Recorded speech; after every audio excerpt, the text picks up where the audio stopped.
యాదాద్రి భువనగిరి జిల్లా యాదగిరిగుట్ట మండలం రాళ్ల జనగం గ్రామంలో రైతుల ఆందోళన. ఆల్రెడీ బస్సాపురం రిజర్వాయర్లో భూములు కోల్పోయినా మాకు తెలియకుండా ఐజంక్షన్ వైర్లు మా భూమిలో ఎలాంటి ఇన్ఫర్మేషన్ లేకుండా వైర్లు లాగుతున్నారు.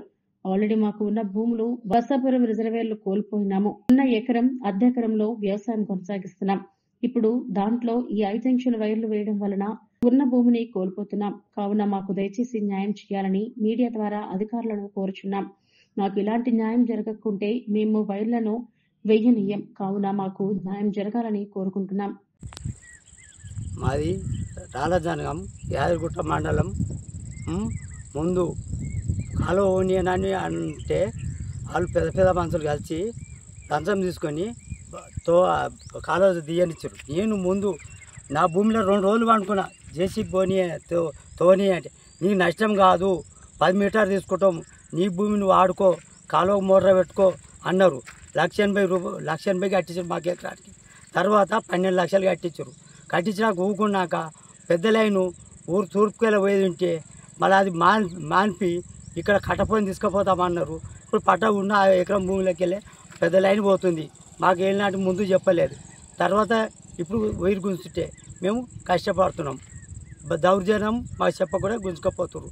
తిన్నాక మేము ఇటే ఉంటున్నాం. మాకు ఎలాంటి సమాధానం చెప్తలేరు. ఏ రాత్రి చెప్పాలో గుంజుకొని పోతున్నారు. మాకు ఎలాంటి ఇలా ఆధారం లేదు. నాకు 3 బిడ్డలు, 1 కొడుకు. నేను ముందే వికలాంగుల్ని. నాకేం లేదు. ఉన్న ఎకరం భూమిలోకి వెళ్ళి ఇప్పుడు నడి భూమిలోకి వెళ్ళి వైరిపోతున్నాయి. నా బతికేంది? ఏదో మీరు ఏం చేస్తారా సార్? న్యాయం చేయరు మాకు.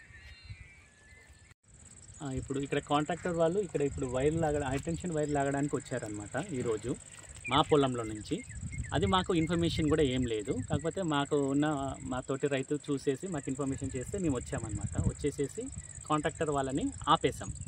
ఇది మా ల్యాండ్, మాకు ఎలాంటి ఇన్ఫర్మేషన్ లేకుండా ఇలా చేస్తారు, సో మీరు వర్క్ చేయొద్దని చెప్పేసి మేము ఆపేసాము. వీళ్ళు వెళ్ళి ఏదైతే హై అథారిటీ ఉన్నారో ఆఫీసర్స్కి వాళ్ళకి ఇన్ఫామ్ చేశారు.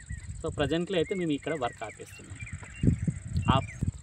ఇప్పుడు మేము పని ఆపేసాము. పని ఆపేసేది కూడా 2 అవర్స్ అవుతుంది.